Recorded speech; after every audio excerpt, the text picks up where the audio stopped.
Welcome to Variant. The Disney and Pixar universe is undoubtedly incredible, but some crossovers are necessary to take our imagination to something surreal.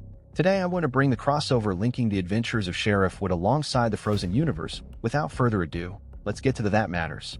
It was an ordinary day in Andy's room, with Woody, the toy sheriff, watching over the group and making sure everyone was safe and happy.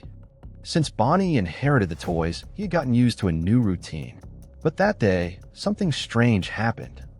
Bonnie had received a new toy, a small snow globe with a glowing ice figure in the center that seemed to reflect lights in an unusual way. As night fell and the toys came to life, the snow globe began to emit a faint bluish glow. Curious, Woody approached it, but as soon as he touched the object, he was sucked in by a mysterious force.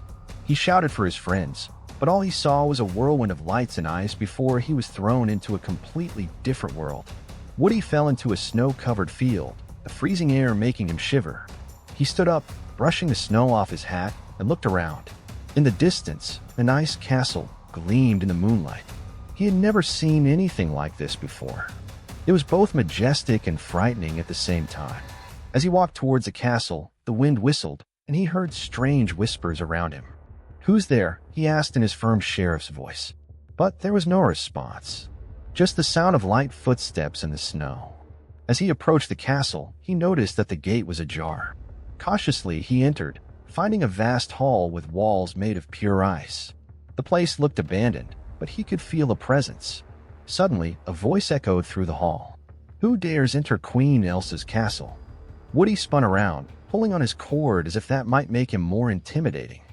"I'm Woody, sheriff of Bonnie's room. I'm not here to cause trouble.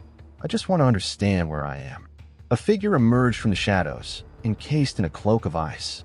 It was Elsa, but her eyes glowed with an unusual intensity, as if she were under the control of a mysterious force. "You don't belong here," she said, her voice cold as the air around her. "And now that you're in, you can't get out." Before Woody could respond, the ground beneath him split open, and he fell into a prison of ice. The walls glowed, reflecting his attempts to climb, but they were too smooth. Upstairs, Elsa looked at him with a mixture of curiosity and something darker. "You awakened something by touching that globe," she said. "Something that has been dormant in this world for centuries." Woody, trying to remain calm, replied, "I don't know what you're talking about, but if you let me out, I promise I'll be out of this place for good." Elsa shook her head. "It's not that simple. You brought something with you. An energy that is attracting ancient dangers to my world." As Elsa spoke, a shadow began to move across the castle. Woody saw something in the corner of his eye, a huge figure, made of living ice, that seemed to be taking shape. Elsa looked at him, her worried expression replacing her cold gaze. "The ice beast has been awakened. We need to stop it before it destroys everything." Despite his initial distrust, Woody realized he needed to help. "I'm a sheriff, and protecting is what I do. Let me go, and we'll work together to solve this." Reluctantly, Elsa used her powers to free him. Woody braced himself, adjusting his hat and looking at Elsa with determination. "So where do we start?" Together, they followed the sound of the ice monster, which was moving towards a nearby village. On the way, Elsa explained that the snow globe was an ancient artifact that connected different worlds. Something in Woody had activated his magic, bringing chaos to the Frozen universe. While facing traps and challenges inside the castle, Elsa and Woody formed an unlikely partnership. She used her powers to pave the way, while Woody used his cunning and leadership to stay calm and come up with strategies. When they finally encountered the ice beast, Woody realized that the monster wasn't just a physical threat. He was a manifestation of Elsa's fear and insecurity. "You need to face him," Woody said. "Not like an ice queen, but like Elsa." With Woody's help, Elsa faced her fears, and the monster began to dissipate. However, the castle began to collapse. They rushed to get out before they were buried, narrowly escaping. Back at the snowfield, Elsa looked at Woody gratefully. "Thank you, Sheriff. You reminded me that true power lies in facing our fears." Woody smiled. "I just did my job. Now how do I get home?" Elsa used the snow globe, which was still glowing, to open a portal. Before Woody left, she said, "If you ever need help, you're always welcome here." Woody waved, entering the portal and being taken back to Bonnie's room. As his friends asked where he had been, Woody just smiled and placed the snow globe back on the shelf. Believe me, you wouldn't want to know. It was a quiet night in Bonnie's room, and Woody was telling stories to the other toys, remembering their past adventures.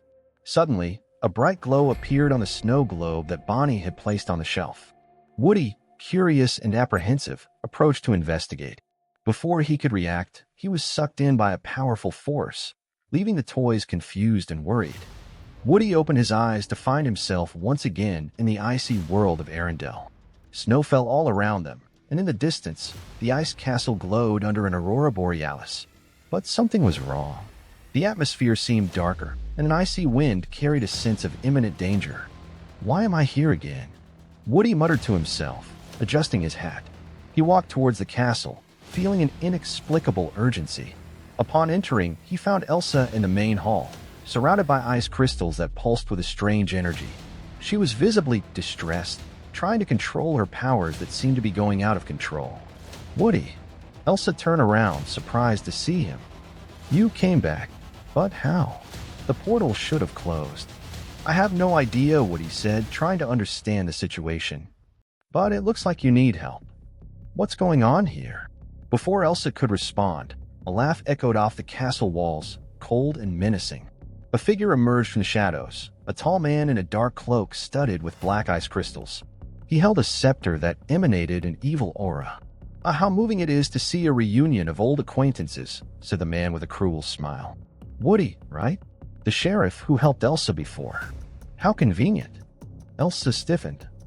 Granth, you escaped again. Granth laughed. Do you think you could trap me forever? Your magic is powerful, Elsa, but your fears have always been my greatest weapon. And now that you are more vulnerable than ever, your little friend won't be enough to save you. Woody stood next to Elsa, facing the villain. Listen here, Granth, whatever you're planning, you're going to have to deal with me too.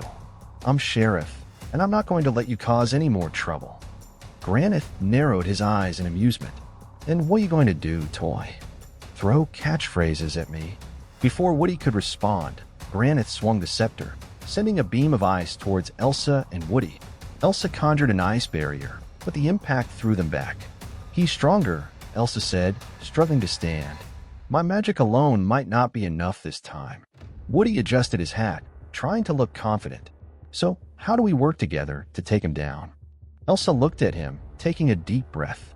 He feeds on fear. If we can divert his attention and destroy the scepter, we can weaken him. Distraction is my thing, Woody said with a determined smile. You take care of the scepter. As Elsa tried to get closer to Granth, Woody ran to the side, shouting to get the villain's attention. Hey, Granth, how about facing someone with nerves of steel? Or, well, nerves of wood. Granth turned away, irritated. Do you really want to test my patience, toy?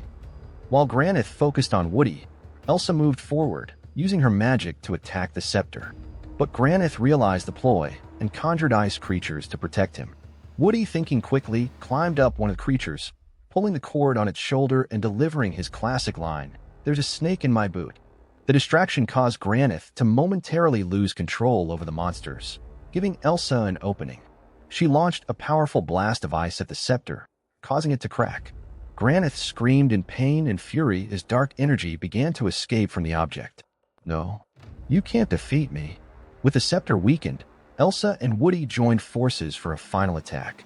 Elsa channeled all of her magic, creating a wave of pure ice that hit Granth, freezing him completely.